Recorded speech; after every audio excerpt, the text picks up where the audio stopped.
PIH sebagai pengantar ilmu hukum membahas tentang satu, ada ilmu hukum sebagai kaidah, yang kedua ilmu hukum sebagai pengertian, dan yang ketiga ada ilmu hukum sebagai ilmu kenyataan, keempat ada pengelolaan hukum, dan yang kelima ada sumber hukum. Dan yang keenam mengenai kekosongan hukum, ketujuh hak dan kewajiban, kedelapan perbandingan sistem hukum, kesembilan pengertian yang sering muncul dari ilmu hukum ini. Dan PTHI sebagai pengantar tata hukum Indonesia di sini meliputi satu, ilmu hukum sebagai kaidah, yang kedua ada ilmu hukum sebagai pengertian, yang ketiga ada ilmu hukum sebagai ilmu kenyataan, yang keempat ada pengelolaan hukum, yang kelima ada sumber hukum, yang keenam mengisi kekosongan hukum, ketujuh hak dan kewajiban, dan yang kedelapan ada perbandingan sistem hukum, kesembilan pengertian yang sering muncul dari ilmu hukum. Oke, selanjutnya kita masuk dalam pengertian hukum. Pengertian hukum adalah hukum mencakup berbagai bidang seperti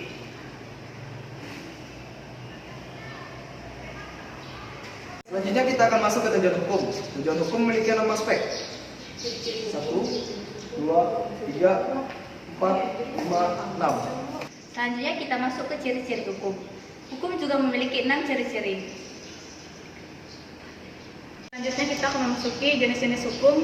Jenis hukum ada 8. Pada unsur-unsur hukum. Unsur-unsur hukum meliputi 1. Peraturan tingkah laku manusia dalam bermasyarakat. Kedua, peraturan dibuat oleh badan yang berwenang. Ketiga, peraturan secara umum bersifat memaksa. Unsur-unsur hukum menurut para ahli. selanjutnya hukum. Hukum memiliki manfaat yaitu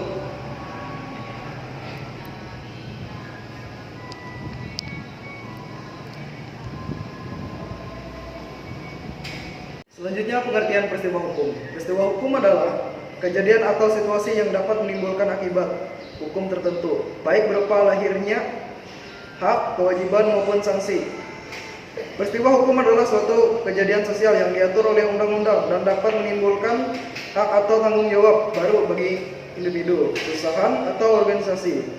Berdasarkan definisi yang diberikan oleh Van Aveldo, peristiwa hukum adalah suatu peristiwa yang didasarkan hukum, menimbulkan atau menghapus hak dan biasanya menciptakan hubungan hukum antara subjek hukum. Selanjutnya kita masuk ke tujuan peristiwa hukum. Yang pertama, menciptakan ketertiban dan kepastian hukum.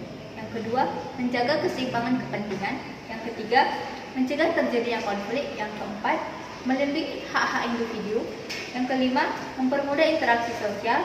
Yang keenam, mewujudkan keadilan. Yang ketujuh, menjamin kepastian hukum.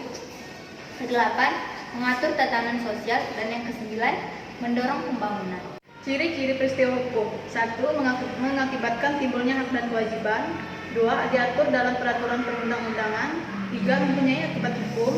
4. Diatur oleh hukum. 5. Mengubah status hukum. 6. Menimbulkan hak dan kewajiban. 7. Bisa disengaja atau tidak. Sekarang kita masuk pada jenis-jenis peristiwa hukum. Peristiwa hukum dapat diklasifikasikan berdasar berbagai sudut pandang. Berikut beberapa jenis yang umum kita temui. Yang 1, berdasarkan asal-usulnya. Yang kedua, berdasarkan jumlah peristiwanya. Yang ketiga, peristiwa hukum akibat perbuatan subjek hukum. unsur-unsur hukum. Unsur-unsur hukum terdiri dari 1.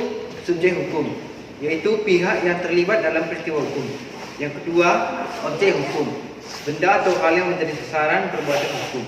Yang ketiga, unsur perbuatan, tindakan atau kelalaian dilakukan oleh subjek hukum terhadap objek hukum. Yang keempat, unsur akibat hukum, konsekuensi yang timbul dari perbuatan hukum tersebut. Hukum memiliki berbagai manfaat penting dalam masyarakat, antara lain yang pertama yaitu menjaga keteraturan, kedua menjamin keadilan, ketiga menyelesaikan pertikaian, keempat pembangunan. Berikut macam-macam peristiwa hukum. Yang pertama, peristiwa hukum yang bersifat pidana. Yang kedua, peristiwa hukum yang bersifat perdata. 3. Peristiwa hukum yang bersifat administratif. Yang keempat, peristiwa hukum yang bersifat konstitutif. Yang kelima, peristiwa hukum yang bersifat perubahan.